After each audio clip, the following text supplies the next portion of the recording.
Depuis le ciel du Donbass, un drone cherche sa cible. Rapidement repéré, le char russe est frappé. Ces engins volants modifiés par les Ukrainiens sont régulièrement utilisés pour neutraliser les défenses ennemies.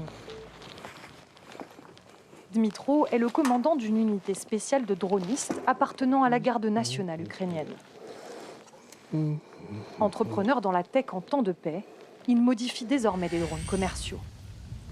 Reconnaître l'adversaire et l'atteindre à moindre frais et en un temps record.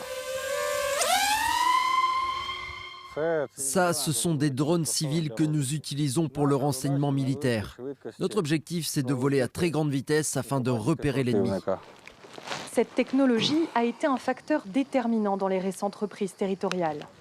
Dans le nord-est de l'Ukraine, les forces armées expliquent avoir regagné plus de 2400 km² en l'espace d'un peu plus de 2 semaines.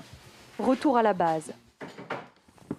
Ici, les drones modernes côtoient des stocks de munitions datant de l'ère soviétique. Abandonnées à la faveur de retraits russes précipités, elles sont désormais détournées par Dmitro et ses hommes et réutilisées contre leurs propriétaires. On a trouvé ces grenades sur des positions désertées par l'ennemi. Donc au final, elles nous ont été fournies par la Russie, par Poutine, et on compte bien les leur rendre. Les forces ukrainiennes restent surclassées par la puissance de feu russe. Elles comptent donc non seulement sur les drones tactiques turcs Bayraktar, mais aussi sur des engins faciles à obtenir.